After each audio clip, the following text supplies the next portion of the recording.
Palakkad MLA. Rahul മാങ്കൂട്ടത്തിന് ഇന്നലെ ജാമ്യം കിട്ടി.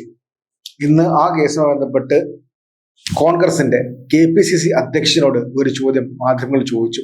ആ സമയത്ത് മാങ്കൂട്ടത്തിനെ രക്ഷപ്പെടുത്താവുന്ന രീതിയിൽ രാഷ്ട്രീയ പ്രേരിതമാണ് ആ കേസ് എന്ന രീതിയിലുള്ള മറുപടിയാണ് അവിടെ സണ്ണി ജോസഫ് നൽകിയത്. ആ വാക്കുകൾ കേൾക്കേണ്ടതാണ്. സംസ്ഥാനത്ത് ഒട്ടാകെ ചർച്ചാ വിഷയമായ വാക്കുകളാണ് അത്. ആ വാക്കുകൾ കേൾക്കേണ്ടതാണ്. ആ വാക്ക് മണിക്കൂറുകൾ പൊളിഞ്ഞുപോയി എന്നുള്ളതാണ് ഏറ്റവും ശ്രദ്ധേയമായ കാര്യം. സണ്ണി ജോസഫിന്റെ ആ വാക്കുകൾ നമുക്കൊന്ന് കേൾക്കാം. ഞാൻ ഇന്നലെ മാധ്യമങ്ങളോട് തന്നെയാണ് പറഞ്ഞത്. ആ പരാതി എന്റെ മുമ്പിലുണ്ട്, മാധ്യമങ്ങൾ കിട്ടിയിട്ടുണ്ട്. അതൊരു ലീഗൽ ബ്രെയിൻ അതിന്റെ അകത്തുണ്ടെന്ന് ഞാൻ പറഞ്ഞത്. അത് ജനങ്ങൾ വിലയിരുത്തട്ടെ. ഇന്നലെ കോടതി പറഞ്ഞിട്ടുണ്ടല്ലോ, അങ്ങനെയും വിലയിരുത്താം. അതിനെ ഞാനത് പറയുന്നില്ല. അത് ആളുകൾക്ക് നന്നായിട്ട് അറിയും. ആ പരാതി എന്തിനാണ് എനിക്ക് കിട്ടുന്ന സമയത്ത് തന്നെ മാധ്യമങ്ങൾ കിട്ടിയല്ലോ. എന്തായിരുന്നു അതിന്റെ ലക്ഷ്യം? എന്തായിരുന്നു? ആ പരാതിക്ക് നന്നായിട്ട് അറിയാം അതാർക്കാണ് അയക്കേണ്ടതെന്ന്. പക്ഷെ എനിക്ക് അയച്ചു. ഞാൻ ഫയലുകൾ കണ്ടിട്ടില്ല. കോടതി വിധി ഞാൻ കണ്ടിട്ടുണ്ട്. അത് ജനങ്ങൾ വിലയിരുത്തും. കോടതി വിധി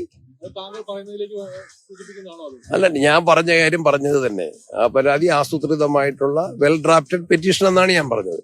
വെൽ ഡ്രാഫ്റ്റഡ് ആണെങ്കിൽ പോലും അതിലെ ലീഗലായിട്ടുള്ള എതിർവശങ്ങൾ പ്രതിവാദം ചൂണ്ടിക്കാട്ടിയപ്പോൾ അതും കോടതി വിലയിരുത്തിയിട്ട് ഞാൻ ആ ഓർഡറും വായിച്ചു.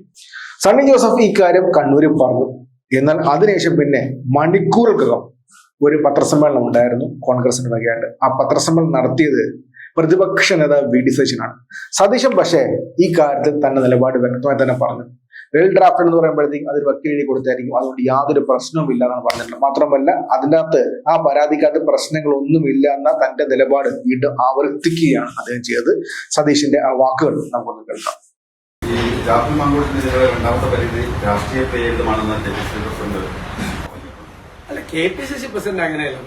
KPCC പ്രസിഡന്റ് പറഞ്ഞത് അതൊരു വെൽ ഡ്രാഫ്റ്റഡ് ഡോക്യുമെന്റ് ആണെന്ന്. അതിലെന്താ തെറ്റ്? ഞാനത് വായിച്ചാണ്. നന്നായിട്ടൊരു ലീഗൽ ഡ്രാഫ്റ്റിംഗ് ഉണ്ട് ആ കംപ്ലൈന്റിൽ. ഇപ്പോ ഞാൻ അഭിഭാഷകനാണ്, KPCC പ്രസിഡന്റ് അഭിഭാഷകനായ ഞാൻ ഒരു കാര്യത്തിൽ പരാതി കൊടുക്കണമെങ്കിൽ ഞാൻ പറ്റുമെങ്കിൽ ഇപ്പൊ പ്രാക്ടീസ് ചെയ്യുന്ന ഒരു വക്കീലിനെ കൊണ്ട് ചെയ്യിപ്പിക്കുന്നു. ഞാൻ തന്നെ ഡ്രാഫ്റ്റ് ചെയ്യില്ല. കാരണം അത് വെൽ ഡ്രാഫ്റ്റഡ് ആവണം. നമ്മളൊരു പരാതി കൊടുക്കുമ്പോൾ ആ പെൺകുട്ടി ഒരു വെൽ ഡ്രാഫ്റ്റഡ് ആയിട്ടുള്ള ഒരു പരാതി കൊടുത്താലും ഒരു തെറ്റുമില്ല. കൊടുക്കണ്ടേ? അങ്ങനെ കൊടുക്കണമെന്നാണ്. അങ്ങനെ കൊടുത്തതിൽ ഒരു തെറ്റുമില്ല. വെൽ ഡ്രാഫ്റ്റഡ് ആയിട്ടുള്ള പരാതിയാണെന്ന് പറഞ്ഞാൽ അതൊരു ഒഫൻസ് ഒന്നും അല്ലല്ലോ. ആണോ? ഒഫൻസ് ഒന്നും അല്ലല്ലോ.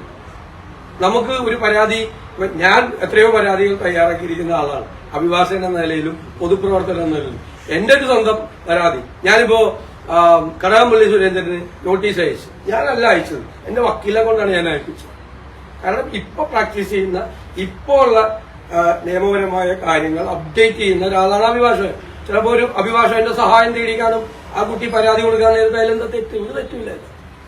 ഒരു തെറ്റ് ഞാൻ കാണുന്നില്ല. അപ്പോ ഇതിൽ നിന്ന് മനസ്സിലാവുന്ന പ്രധാനപ്പെട്ട കാര്യം എന്തെന്ന് വെച്ച് കഴിഞ്ഞാൽ, ഇത് വെറുതെ വിടാൻ, ഈ സംഭവത്തെ വെറുതെ വിടാൻ അങ്ങനെ സതീശൻ ഉദ്ദേശിച്ചിട്ടില്ല. ഇനി ജാമ്യം കിട്ടിയാൽ പോലും രാഹുൽ മാങ്കൂട്ടത്തിന് തിരിച്ച് കോൺഗ്രസിലോട്ട് കയറണമെങ്കിൽ സതീശിനെ ഒഴിവാക്കേണ്ടി വരും. മാങ്കൂട്ടം അനുകൂലികൾക്ക് സതീശിനെ ഒഴിവാക്കേണ്ടി വരും. അങ്ങനത്തെ സിറ്റുവേഷനിലൂടെയാണ് ഇപ്പോൾ പോയിക്കൊണ്ടിരിക്കുന്നത്. അതിന് ഏറ്റവും പ്രധാനപ്പെട്ട ഉദാഹരണമാണ് ഇന്ന് കണ്ടത്. KPCCയുടെ അധ്യക്ഷൻ സണ്ണി ജോസഫ് പറഞ്ഞ മണിക്കൂറുകകമാണ് VD സതീശൻ അതിനെ വ്യക്തമായിട്ട് തകർത്ത് കളഞ്ഞത്. എന്തൊക്കെ ആരോപണങ്ങളാണോ, എന്തൊക്കെ പരാതികളാണോ സണ്ണി ജോസഫ് ഉന്നയിച്ചത്, അത് മാക്സിമം നെഗറ്റീവ് ആകാതിരിക്കാൻ വേണ്ടി അദ്ദേഹം ശ്രമിച്ചിരുന്നു. അതിനെല്ലാം വ്യക്തമായിട്ട് ഒരു മറുപടി നൽകി VD സതീശൻ തന്നെ തകർത്തു കളഞ്ഞു എന്നുള്ളതാണ് ഏറ്റവും ശ്രദ്ധേയമായ കാര്യം. എന്ന് വെച്ച് കഴിഞ്ഞാൽ, ആ രണ്ടാമത് പരാതി കൊടുത്ത പെൺകുട്ടിക്ക് വേണ്ടി പരസ്യമായിട്ട് നിലപാട് പറയുന്നത്, കോൺഗ്രസിനകത്തു തന്നെ പറയുന്നത് ഇപ്പോൾ സതീശനാണെന്ന് വ്യക്തമാക്കുന്നതാണ് ആ വാക്കുകൾ.